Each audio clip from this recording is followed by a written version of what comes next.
Okay, I noticed in the textbook in the last video, the book has the problem. They didn't put the solution. I don't know why. They have some other weird problem with it. But you've got the video, so that's fine. Now we're going to talk about least common denominator. When we have fractions, we want to add or subtract them. We have to get a common denominator, and we want the least common denominator, the smallest number that both of them will go into. Now we have an example here of just two fractions that we were adding together, 5 over 24 and adding it to 1 over 40. Now this is kind of complicated. Like, how would we do this? How do we know what the LCD, this is called the LCD. How do we know what the LCD is? Well, one way you can do it is you can take 24 and break it down into prime factors. So if I break it down into its primes, I get 2 times 2 times 2 times 3. If I take 40 and I break it down into its primes, I get 2 times 2 times 2 times 5. So I'm looking for the smallest number so that everything is covered. Now notice that they both have 3 2's. That means my LCD would have 3 2's. Now, if one of them had 2 2's and the other one had 3 2's, you'd have to take the 3 2's because you need to make sure everybody's denominator is in there. Okay, then you're going to have a 3 because that denominator has a 3. And you're going to have a 5 because this denominator has a 5. Okay, so see here I have, with the green, I have the denominator right there. That would be 40 right there. And then here's the denominator for the 24. That would be 24, okay? So if you do it that way, you get the LCD. Now, if I were to multiply these all together, what do I get? 10, and then 4 times 3 would be 12, so 120. Okay.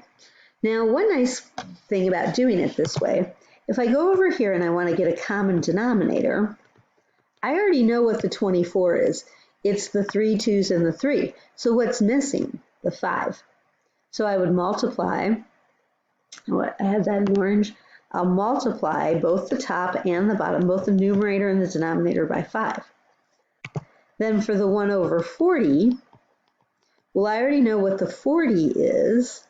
The 40 is this part, right? So it's the 2's and the 5, but I don't have the 3. So I'd have to multiply by 3. So sometimes if you have a complicated problem, you're trying to get the least common denominator to add fractions, this is a way to kind of sort through, and you're not just guessing, oh, what do I think goes into, what number do I think 40 and 24 go into or whatever. And then you'd have 25 over 120, you can check that, and 3 over 120. And then you could add those together, 28 over 120.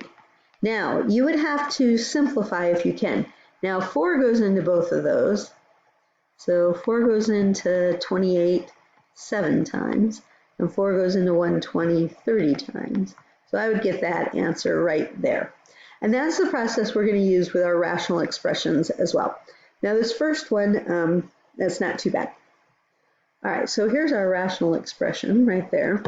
And you can see the denominator. You have an x and you have a y. So my LCD is going to need an x and it's going to need a y.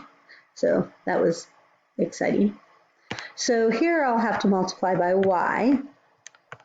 And over here I'll have to multiply by x. So I wind up getting 5y over xy plus 6x over xy. And then what do you get for the answer? Well, you can't combine 5y and 6x. They're not like terms, but you just write them. 5y plus 6x over xy. So our goal is to get one rational expression, and that's what we have here. One numerator, one denominator. Sometimes you can combine things, sometimes you can simplify, sometimes you can't. Okay, so that's how you would do that problem. I think we have another example for subtraction.